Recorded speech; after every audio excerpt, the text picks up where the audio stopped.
Hello, Tahitia. Hello, Melonya. How are you? I am happy to see you and welcome, folks, to MT Fridays. I am Melonya, I'm Tahisha. and together, We are MT Fridays, ready to fill the brain drain one unscripted conversation at a time. here we are. Here we are. It's Friday. It's a little kind of gloomy here, but I want to talk about happiness today. Well, I'm all about happiness if you're want to talk about happiness. I'm going to talk about allergies because they're killing me today. And why 2025 might be the worst allergy season we've seen um, for a variety of reasons. Gee, that doesn't sound very happy. Well, it could be happy. Allergies never are happy. Well, welcome, y'all. So let's let's get to it. For those of you who are joining us or who may join us, welcome. I am a leadership coach. I do coaching, training, facilitating, speaking. Have a podcast called The Sovereignty Sage, which is women empowerment. And Tahisha is a brilliant ICF certified coach. She is a DEI health equity advocate. She is out there fighting for all of our rights to uh, good health and representation. She's a beautiful public speaker, a nurse, and content creator. So that's who we are. And so let's just jump into our conversation, shall we? Yes, let's go. Let's Well, go. there's an article that was in the New York Times, and I listened to it this morning, and I didn't get a chance to digest it, so we're going to do that now. But it's called "The Happiest Country in the World Isn't What You Think It Is." And what's interesting about this is that you have the usual suspects, right? Every year. Well, let me ask you, what do you think is the happiest country in the world? Oh, I honestly think the happiest country in the world is probably someplace like, I don't know, like Finland? I don't Bing. know. Yep. Was I right? Yeah. Yeah. Oh my According gosh. according to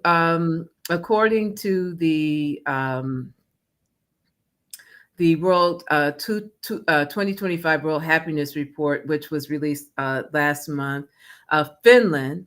I'm sorry. The happiest country in the world is Finland, trailed closely by Denmark, Iceland, and Sweden. Hmm. And these Nordic countries typically top the list in terms of the happiest places on the earth. And what makes this article a little bit interesting, or quite interesting, is that what they found is that excuse me, much of what folks considered happiness is often tied to the economic well-being of the country, right? Mm. So these countries are democratic countries and are economically strong countries, right? And then when you move down that list, at the bottom of the 147 countries that are part of this assessment, Afghanistan, Sierra Leone, Lebanon, and Malawi are some of the most unhappiest places in the world. And the thinking is, well, the more money you have as a country, the happier you will be.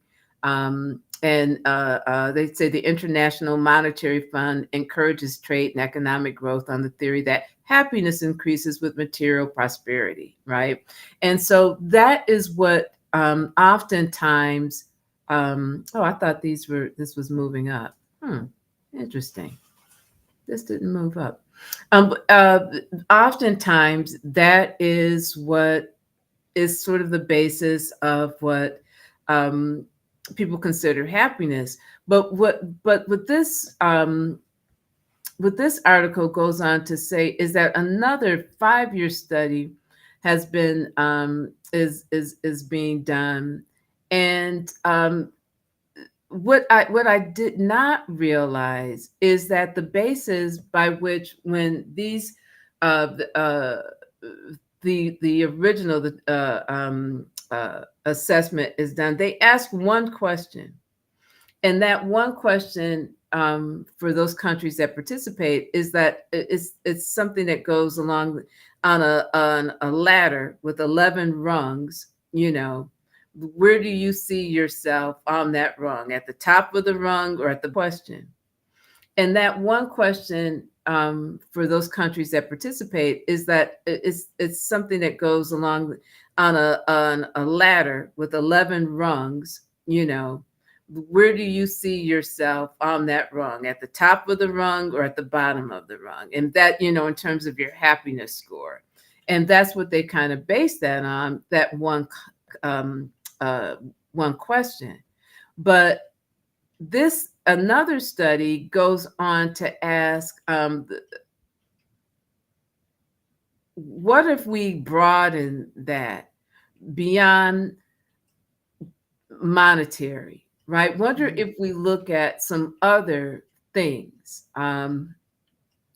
like people's affiliation with each other, just other areas of happiness.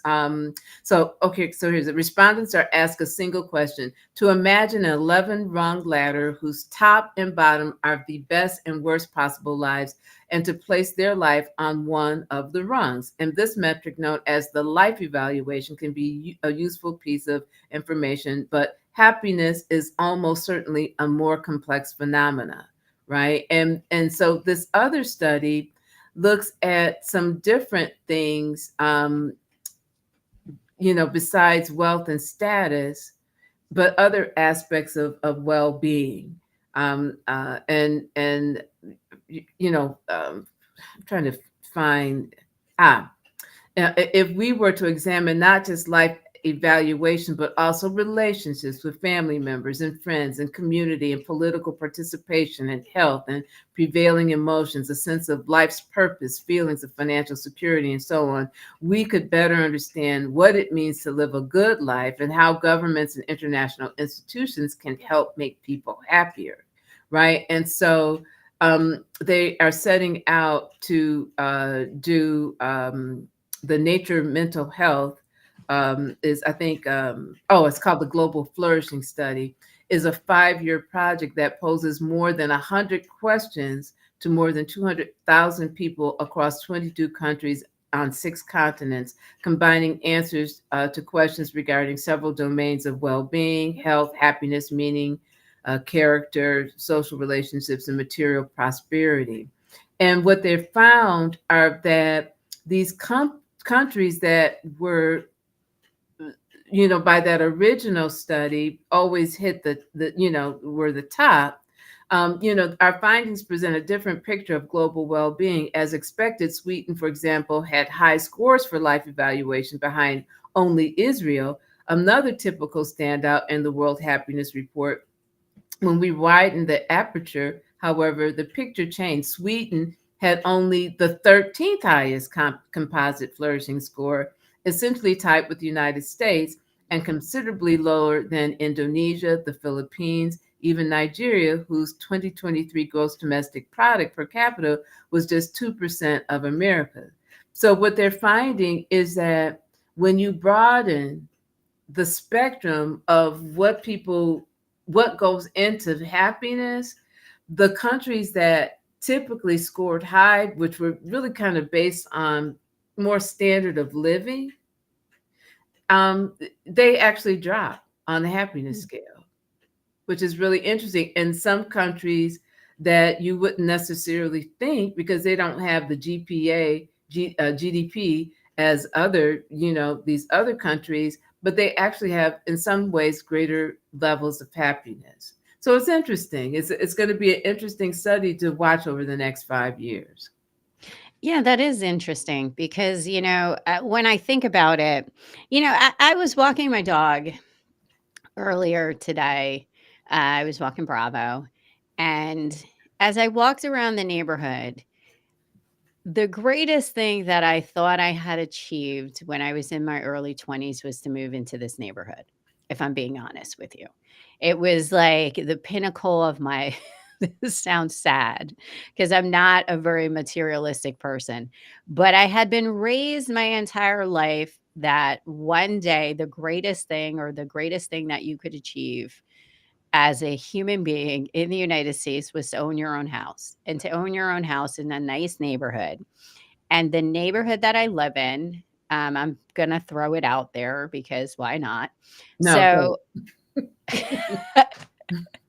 well, I want to give this sort of what I want to create is sort of like a seesaw. ahead. So, if you live in New Jersey, there are some very poor cities in New Jersey that people know of. And then there are some very well to do suburbs in New Jersey that people know of. And what I will say about the suburb that I live in now as an adult is that I live on the outskirts of that suburb, touching another city, which is well known for not being well off. But, um, I grew up in Paterson, New Jersey, which is an impoverished area in New Jersey. It was a flourishing area in the 20s, in the in the flapper days, but since then it has declined. Not a lot of industry, not a lot of employment, and that's where I grew up as a kid. So the only thing that I could have fantasies about or what I thought was happiness was, man, if my folks could just live in a house that had a door that you opened into the house, because I lived above a store in downtown Patterson. So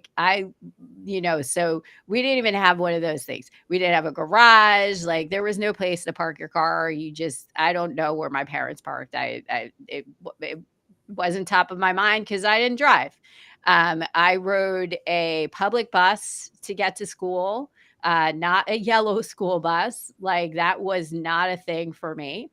Um, so my dream was just like the suburbs. I thought all happiness just came from the suburbs. Cuz when you watch the Brady Bunch and you watched all these shows on TV, they were in houses. That was happiness. Happiness was material things. And so as I walked around the neighborhood, I was like, this was the dream that I had as a kid, right? To live in this nice neighborhood, to live in the suburbs. And I thought, why am I so unhappy sometimes? If this is the dream of happiness, I should be happy all the time. I should just be like, yo, happiness flowing out of me. But I'm not, because sometimes I'm not happy because of materialistic reasons, right? I have debts I have to pay. You have to pay to be in this area, right? When it comes to basing happiness on materialism, it requires some input in order to get something out of it. And so when you talk about the GDP and happiness, that makes sense to me because I think about the days in Patterson and what my life was like as a kid. Yeah, we didn't have a lot of money, but there were some moments when I was happy beyond happy. It didn't matter we didn't have a lot of things. I was still happy. So I think it is interesting when we start to conflate happiness and material things as they mean the same thing. Because I do believe I would find I was used to just finding happiness out of things. And so as I was walking around the neighborhood, I was like, wow, I should be everyone here should just be so fucking happy to be in this suburban neighborhood. But I know that they're not, and I know that people are not.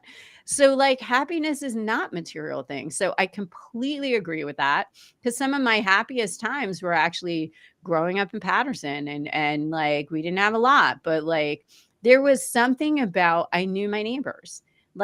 And I just want to throw this out there. I don't know my neighbors by choice in my suburban neighborhood because I'm not the friendliest person walking around with my dog just because he agitates easily. So, if you see me on the streets and I don't say hello to you and you're in my neighborhood, it's because I'm unfriendly, okay?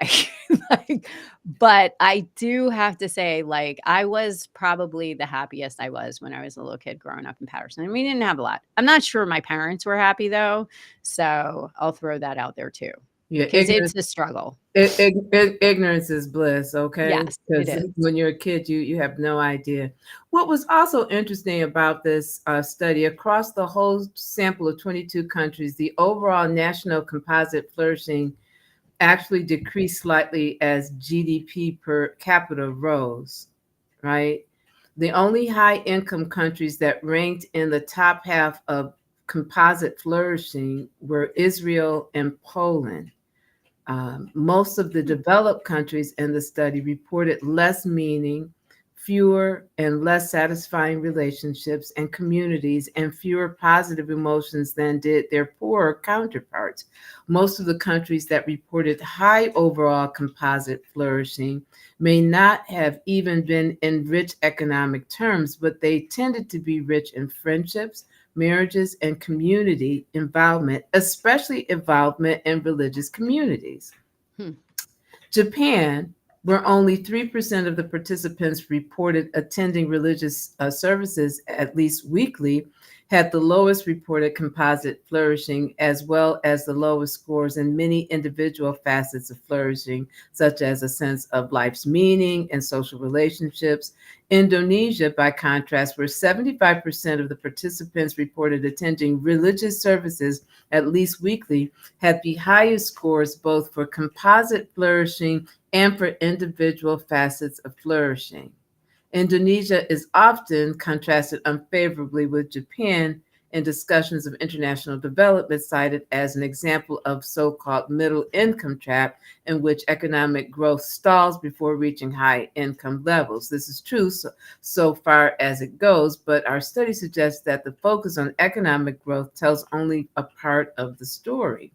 And so that's very interesting. And I remember, and when I thought about that religious aspect, when I was a practicing Christian and there was a church that I used to go to, even though I'm shy, and my dad's wife went to that church, and my dad used to go to that church. She used to take my dad to the church. There was, there were people that you saw every week, and when you after the service was over, you gave people hugs, and people gave you hugs, um, and it was really, I miss that part of it. I'm no longer a practicing Christian, but there was something. And my dad's wife is very involved in the church, and that's her community, and so I can see how religious affiliation can really serve as another facet of building, community with folks. And I, as a shy introvert, the more I'm coming to appreciate the idea of community.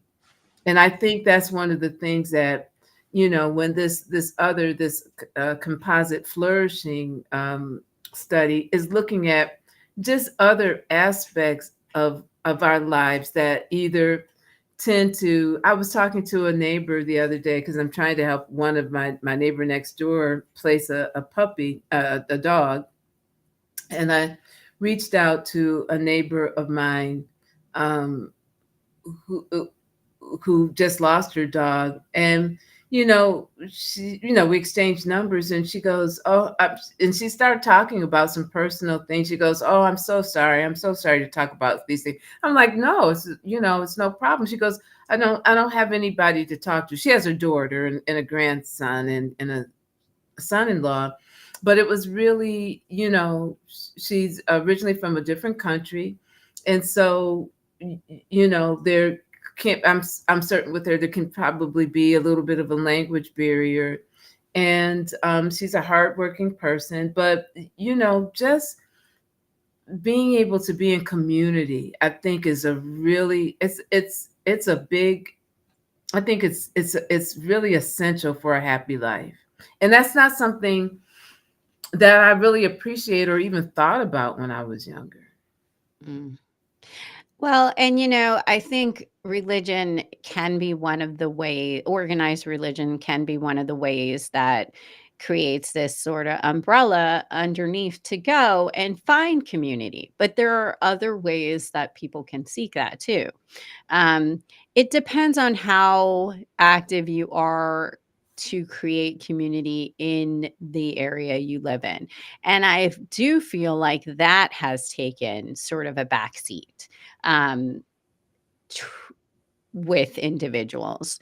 Like I find myself less likely to join community organizations, which could be church like for me, right? Like there's all kinds of ways that human beings can get involved, but it's do we get involved?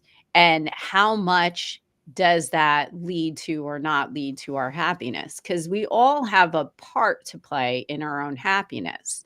Um, and also, how much do our parents sort of show that, part of happiness is being in community? And I love the fact that, you were showed like, hey, church could be a way to have community. But even examples of that show you that something outside of yourself leads to community, that you can find community not just at work. Many of us get our happiness and our work and our community from work, and that I think can't be that's the only changing. I place. think that's changing. I mean, because things have become so transactional in a sense that I mean, people go to work to make the money, and then they want to be free. Mm, Because because I still do work in HR and have worked in HR, and it was so funny because I just remember, oh God, Lord, we would put so much effort in creating, communal opportunities within the organization. Like it could be a boat ride, on our lake because I'm near Lake Erie, or something after work. But there was this. It was kind of a fun. It wasn't fun for the HR people because we were working, but for the rest of the folks, we had an outing at the zoo one evening, right? And there was food and you could walk around and all that. And as soon as people were done eating, it's like, okay, it's time to go. You know what I mean? So I think in years past people found more camaraderie and community at work. I don't know if that's the case these days. And I don't even think it has anything to do from work from home or whatever. I just think that people look at work very differently. I come in, I do my job, and then I want my time. I don't, my pleasure isn't, I might like my coworkers, but my pleasure isn't necessarily to spend my personal time with them outside of work. But one thing, no, watching a friend of mine who was more of an extrovert, and for many years, I had a community because of my friendship with her, right? She was the extrovert, so I tagged along and went to places that she was invited to, or shared her friends or whatnot. But one of the things that I really paid attention to about her is that she really made an effort. She really made an effort to connect with people and to build a community. I have another friend who lives out in California. They call her the mayor on her street because when I was there some years ago visiting, a new couple had moved in, and she went and introduced herself, and everybody in the neighborhood. I felt like I was at Mr. Rogers' house because the doorbell would ring, and for me, somebody just ringing my doorbell sends terror in me. Like, oh my God, who is visiting me? And they didn't let me know. And she was like, hello. And I was like, that's, you know what I mean? She intentionally built that. And I look at my life and I go, I never put that kind of energy and focus in the community. And I kind of wish that I had. And of course I still can, except for it's not in my nature to do. it's got to be feel natural, right? It's Mhm. got to be in your nature. My mom is a little bit like that. She like we walk the dogs together when I go visit them. And, like, she knows everyone, like, to the point where it sort of annoys me because 'cause I'm not really a big say hi to everybody, but she's like, "Hello, how's this? Oh, how's this?" And I'm like, "Can't I wanna get to that. But then I think about it and I'm like, this is why, like, she's always seems so happy. Like, she just knows everybody. She's smiling at everybody. She knows everybody's, I hate to say business, everybody's business. Like, but there's a certain personality that's friendly like that. I don't think I could be friendly like that, even if I wanted to be. Like, when I try, I feel like I'm faking it. Well, you Like, know what's so funny?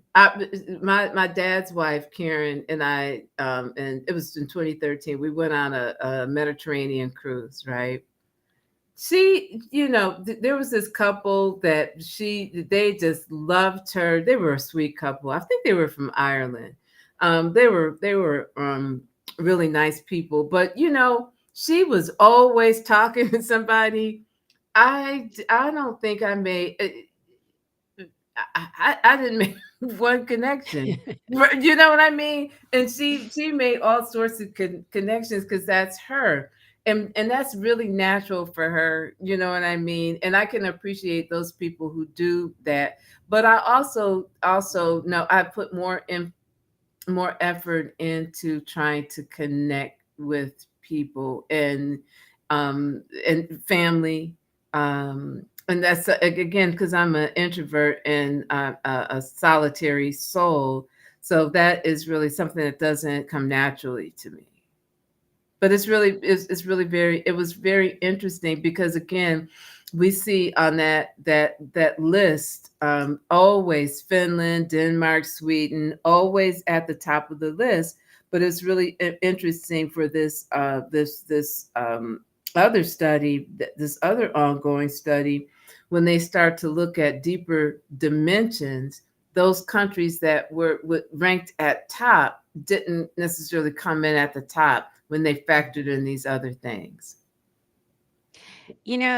and it's really the interrelationships that you have with people that really can make you happy or not happy, because there is a loneliness epidemic. To Our last health person had said, there's a loneliness epidemic going on, and how do Beck we Murphy. yes, and how do we address that? Especially in a country that wants to isolate even a little bit more, right? So how do you come out of loneliness when you are embodying more isolation activities, when you're more afraid? How do you not be lonely when you're putting out the energy of, like, the vibes of, I don't want community? Can I Um, ask you this? So, mhm. what is happiness for you? Oh, happiness for me. Happiness for me is a good book. No. It Mhm. really is. Like, I could be happy in a good book, but I think real happiness would be, if I could just go about my day doing the things that I like to do, reading, not interacting with people, that would make me happy.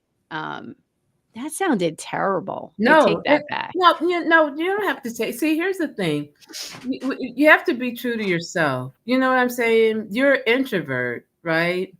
And you've been very open to share that you are on the autistic spectrum, right? And so I think all of these things that they factor in on who we are. I would not be happy if I were surrounded by people all the time. That would drain my energy, would make me very anxious. I would not feel a sense of happiness in that situation. You know, for me, what I'm starting to understand, I wish I had learned this about myself earlier on, is I'm very much I'm a nature person, right? So I would not, if I knew back in my youth what I know now, I would have not stayed in a city. I would Mhm. have been in a more rural environment. I texted you yesterday saying that there's just so much noise, right? And I live on a really quiet street, but I can hear the there's a factory a few blocks down, and there's an engine that has this low hum that's in the background, and you can hear traffic, and and these things, if you're sensitive to sound, really disturb your nervous system. When I went glamping some years ago, when I first thing that I realized when I got out of the car, I was in the Catskills, was the quiet. And that just, it felt like a blanket, just like a blanket that was just put over me. And immediately my nervous system responded to that. So, happiness for me would be to be in nature, right? To be where the only sounds I heard were the sounds of nature, to be in a place where I could see the stars at night, you know, um, and that there would be some sense of community. I probably would flourish in a commune somewhere, right? Just enough people that's community, but able to go back into my space and be chill, you know? That sounds lovely. Yeah. I just want calm and quiet. So let's talk about your allergies, shall we? Oh, goodness gracious. So, my my allergies have been acting up, for a couple of weeks now, and I thought it was maybe just because the weather was getting warmer, that it wasn't something with the change of the season. But then I looked it up, and this is on target to be one of the worst allergy seasons we're gonna encounter in 2025, partially because, there's a lot more pollen in the air, um, but basically some of the worst, and I'm not even near the worst place, where allergy, according to the group that the southern and southeast parts of the US are going to be the worst than any other reason, which made me drool. Um, that's why it's pseudo live. Anywho, the south and southeast regions are going to be the worst. So I don't even know why I'm complaining. I mean, it could be worse. I could be in North Carolina. Well, what's making it worse this year? What's making it worse this year? What's making it worse is that there is, well, I mean, it's climate change.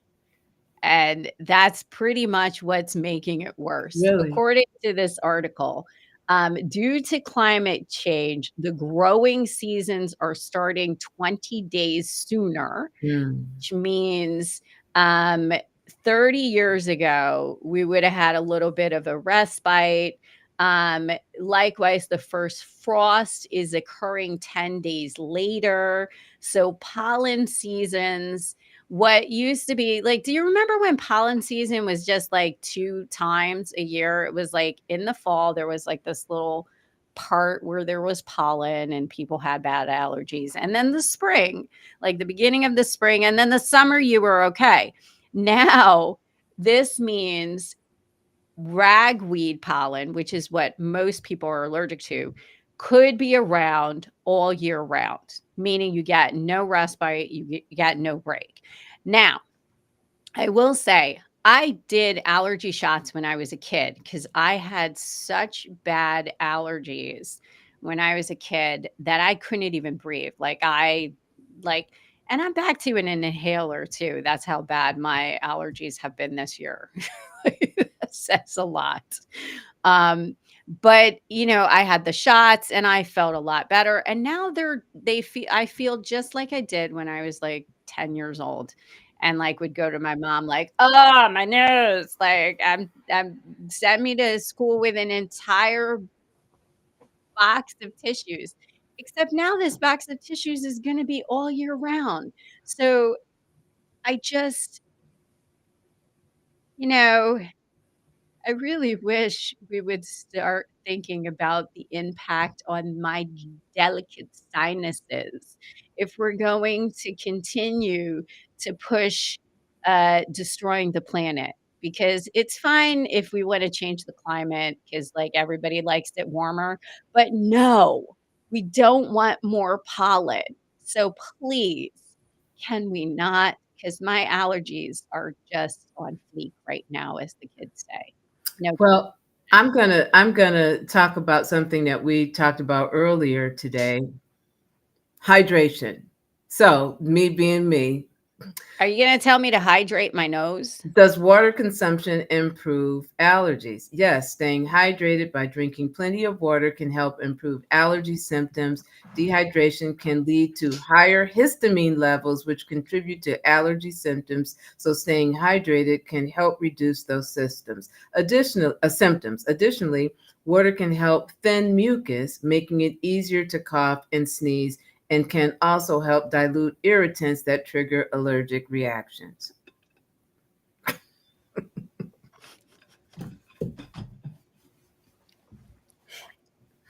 There's not enough water in the world.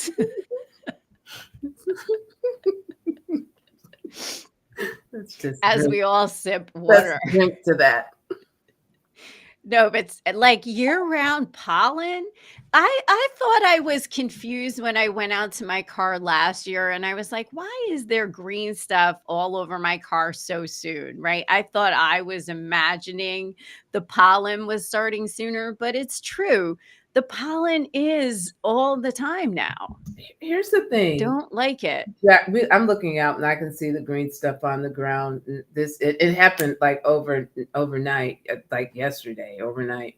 Here's the thing, because you talked about allergies in the spring and fall, and see, I've never suffered, knock on wood, from allergies. I say that, but I've been paying attention, and I'm like, sometimes my nose is stuffed up, and I don't pay attention to it. Maybe it's always stuffed up, and I've just learned to accept it. But here's the thing that I used to remember about allergies again, because I didn't really suffer from them, so I could be wrong. But I only, at one point, unless I was mistaken, allergies typically just flared up in the spring, right? And then people started complaining some years later about allergies kicking up in the fall too. But when I was growing up, and again, I didn't suffer for allergies, so I could be wrong, but the most prominent time for allergies was in the spring. Yes. And now we've got this fall. Then the fall kicked in and people started suffering from allergies in the fall. And now you're talking about, well, you're just going to suffer from allergies It's all year round. from spring to throughout fall. Well, every generation has a cross to bear, and this is theirs. Like, they get to have year-round allergies. You and I got to have seasonal allergies, but, this is our gift to our children, climate change and year-round allergies, along with so many other things. Apparently, the fact that happiness is not related to materialistic products, right? Like, I always thought growing up, if I could only get the thing that I wanted, I would be happy. Now you just told me no. So thanks for ruining all the dreams of children. Well, but I'm teasing. oh, I know, but I was never big on material things. Like my mom was, my brother was. Um, I wanted a Barbie dollhouse, 100%. I I wanted mean, the dream house. I like my dolls, right? But really, when it came to, I mean, the entire time I lived in New York, 8 or 9 years, the entire time I lived in New York, I don't think I ever went to Macy's. I never went to Macy's. I never went to department stores. I mean, like never. Like I never did. I went in around Christmas one year. I Mm-mm. went with a girlfriend, and she wanted to go see how they do the lights, and, like, the Macy's building had the display that would. Yeah, the display windows. Yeah, so we went and we saw that, and we went inside, and I have to say, no offense to New York, I have to say, Macy's? was gross inside. It was kinda dirty, and Oh, it wasn't really? what yeah, like, it wasn't what I thought it would be. Like, for some reason, I had this picture of Macy's, like, I don't know, Audrey Hepburn-y, like, magic, and it was not really like that. It was just another department store. Now, granted, I was older. I was in my I wanna say I was in my early 30s when I finally got to Macy's, um, but I was surprised that it wasn't as fancy or whatever as I thought it was gonna be. It was just a store, like, selling crap. Like, you could get, like, you know That crap was better than the crap that they're selling now, because you could probably get a linen or get wool or get a natural fiber.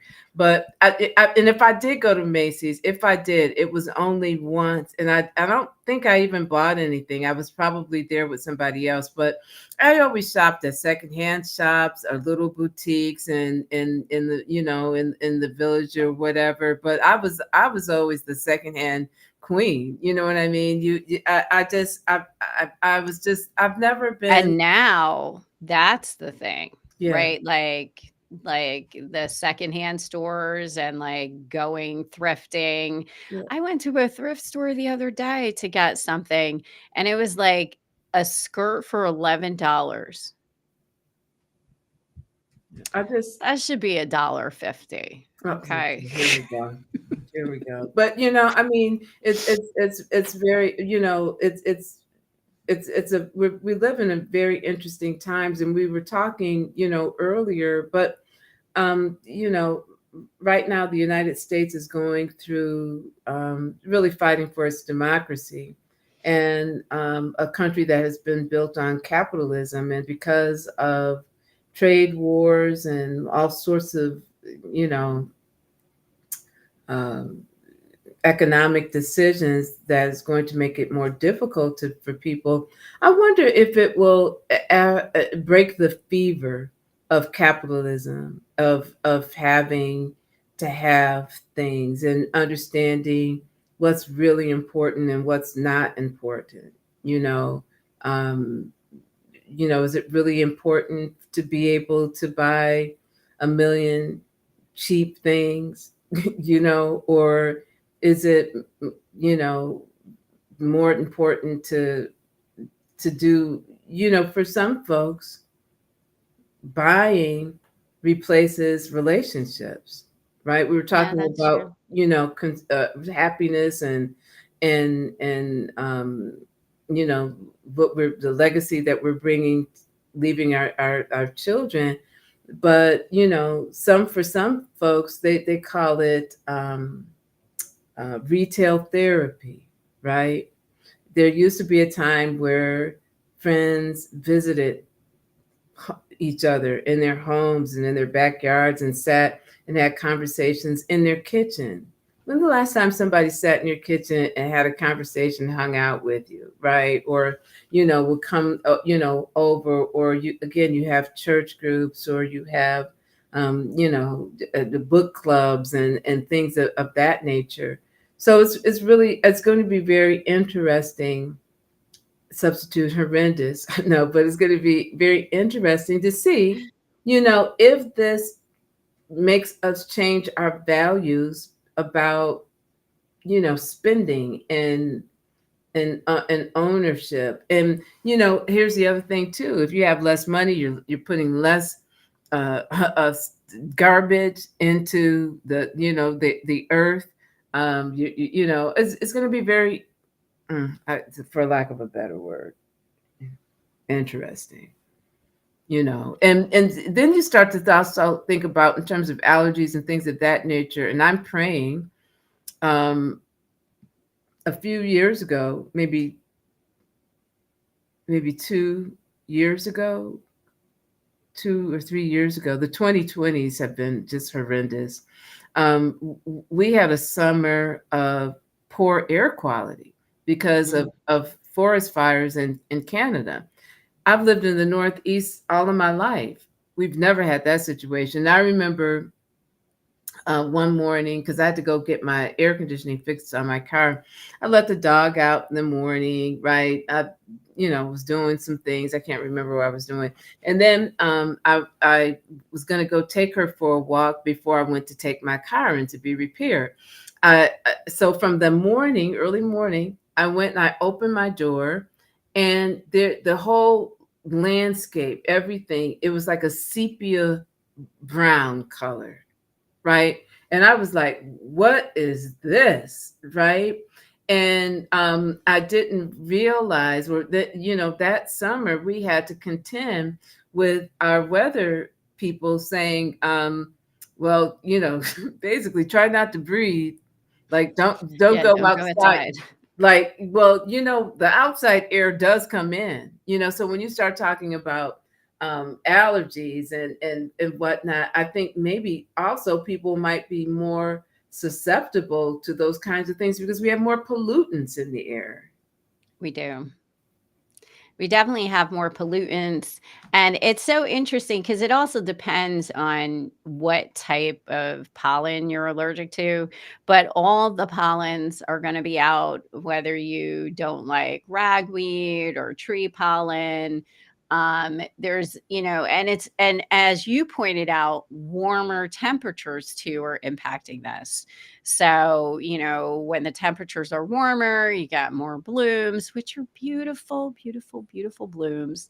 But it also means that, and this is what's interesting, warmer temperatures extend the blooming season, meaning plants produce pollen earlier and disperse it longer throughout the year. It also means there's more carbon dioxide in the atmosphere, which is what the plants are thriving on. So, more carbon dioxide encourages plants to grow faster and bigger and produce more pollen than ever. Um, so, if I was a fantasist, I would say, like, maybe this is the time that the plants take over and like they choke us out through their pollen. They're over carbon because human beings, for those who don't know, we don't live on carbon dioxide. Just FYI, in case no one knows that. Um, but it would be interesting to see a world of just plants. What is that? There's a game called Plants versus Zombies my kids used to play, where like the plants would take over or the zombies, right? Like I feel like we might be the zombies in this scenario with a bunch of plants because I feel like a zombie when the pollen kicks in. But it is a little disconcerting because you have a lot of pollen out there. You have a shift in temperature, you have climate change going on. I'm sure you have those who would deny that there's anything called climate change. If you are anywhere in the world right now, you know that temperatures have shifted. So it'll be interesting to see what happens this summer and in the fall. When we get the next seasonal shift. I'm just hoping that it calms down a little bit. So I'm I not drooling on every podcast that we have. I find it really interesting. I find it very horrendous the times that we live in terms of there's a lot of religious right folks who are Bible thumpers, but I believe there might be some place in the Bible that says that humans are the stewards of this planet, and as the stewards of the planet, I'm always disappointed that people don't err on the side of caution. Even if you don't believe in climate change, there is nothing wrong with making certain that we take care of our planet. There's a big push to want to, keep populating, keep having children, shutting down women's rights to have more children, but you're also bringing them into a less hospitable world where it is overheated, where it is there's drought, where there is higher levels of pollution in our soil. All of us have microplastics in our bodies, right? And so I think, and I think back to one of the best times about COVID was the quiet. Mm. right? With the stillness that was during that time.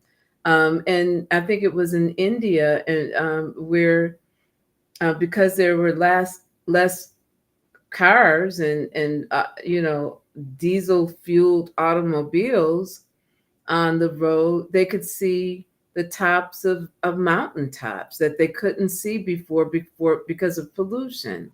I And think so, didn't California have something similar in LA with smog where finally they had a little smog respite? right.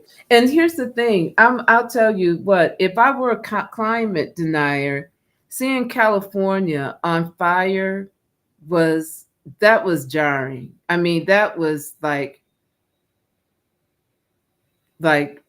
that's not normal, y'all. A city on fire, a major metropolitan city on fire for days. That, that should be the wake up call that any of us need to just make certain that we're doing everything that we can to make the world a better place. So, I have a friend who does, has a whole regiment when it comes to her allergies, neti pots, and all sorts of yeah, all sorts of stuff. But I feel for people who have chronic allergies because it's not fun. And I think for most of us, we don't realize how bad our allergies are until we go outside, and having a dog and going outside and walking him, it always confronts you with here's what the allergies are. But for most of us, we do live a lot of life in the US air conditioned. So we get to kind of disassociate from our impact on the environment, and air conditioning is toxic to the environment too. I just want to point that out. The more we put out into the environment, the more we damage it in many ways. And so, if you think about the fact that we now live in a way that takes us out of nature and takes us away from realizing our impact on nature, we do ourselves sort of a disservice because it allows us to be cushioned away from just how much of an impact we're having. And how bad allergies are getting because of our bashing of the environment continuously with our human ways Interesting. instead of being stewards. It's interesting that you mentioned air conditioning because my first thought in my mind was like, well, you know what, kill me now, but you're not gonna mess with my air conditioning, okay? No, But but I mean, it does help no, your allergies because you're not yeah, gonna feel that if it, you close all your and windows, it's like, filtered, yeah, right? it's It's more filtered. filtered. But here's the thing that I was thinking about because I am really big on alternative, housing and buildings. And I saw a video about, I think it was an Iranian architect who built these beautiful structures from uh, hay bale, right? Cob homes, right? These homes, and we've seen them oftentimes in England. They can last for hundreds of years, but they're made from the soil that the house is built on, with straw, as well as is there sand? I forgot, it's a combination, but they but the walls in these houses, you can't see because I'm on a split screen, but they're really thick walls, right? And they're insulated because of the material that is used, which also means that you have to use less energy to heat it, and the house can keep itself relatively cool even in hot climates because there's so much insulation between the outside and the inside. And it makes me also just think in terms of the kind of we've really kind of created an existence that really is kind of goes against healthy living.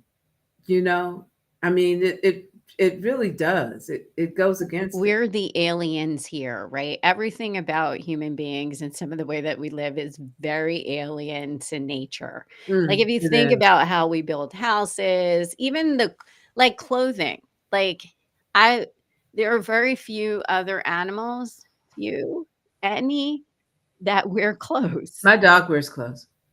Well, you put the clothes on it, but, like, by just, like, putting it on, She right? doesn't, There's a she couple of doesn't like animals it. out there that do it, but, like, it is odd. We are oddlings on this planet. Like, if you look at us and you were to say, "Hey, human beings are animals," we're very strange compared to other animals here on this planet. We make houses that don't rely on nature. We wear clothing, like, we don't use any of our Well, we lost resources our fur, effectively. so we needed clothes. Did we lose our fur? Yeah, I we think yeah. we are the alien invasion. No, we've got you know, 99.9% of the DNA or 98% DNA of of other primates. So we came from them, but we lost our fur. So yeah, we could wear clothes, but we don't have to have a, you know, multi-billion-dollar fashion industry, right? And the one thing because you talked about Idiocracy, I watched that movie.